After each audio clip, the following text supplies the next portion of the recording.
So, hilain mo lang to.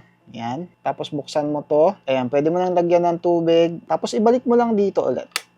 Ayan o. At ayan, meron ka na ngayon portable misting fan. Mababawasan na ngayon yung init pag naglalakad ka sa labas o kaya nagko-commute ka dito sa misting fan na to. At bukod sa 20 kph na wind speed nito, meron pa siyang extrang mist pang palamig, di ba? At kahit na nakamax na siya at nilapit sa tester, nasa 70 decibels pa rin siya, kaya mas tahimik pa rin siya kumpara sa ibang turbo fan. At 3,600 mAh ang kanyang battery that can last up to 8 hours depende sa lakas ng paggamit mo. At kung mabibitin ka pa doon, Type-C naman siya, kaya pwede mo rin siyang i-charge sa power bank. May display dito sa harap para sa battery capacity at wind speed. At ito naman yung wind speed controller niya, pampalakas at pampahina. At dito naman sa likod, nandito yung kanyang switch. Up mo lang to para sa kanyang fan. At isang switch pa para mag-turn on naman yung kanyang mist. So ayan, 'di ba? Ito pa yung mga kasama niya sa box, meron siyang lanyard at pati na rin yung refilling bottle. Marami pang colors na available nito diyan kay seller, kaya kung gusto mo rin ito, iniwan ko na lang yung link dyan sa baba at i-check out mo na yan. Yun lang, thanks for watching and follow for more.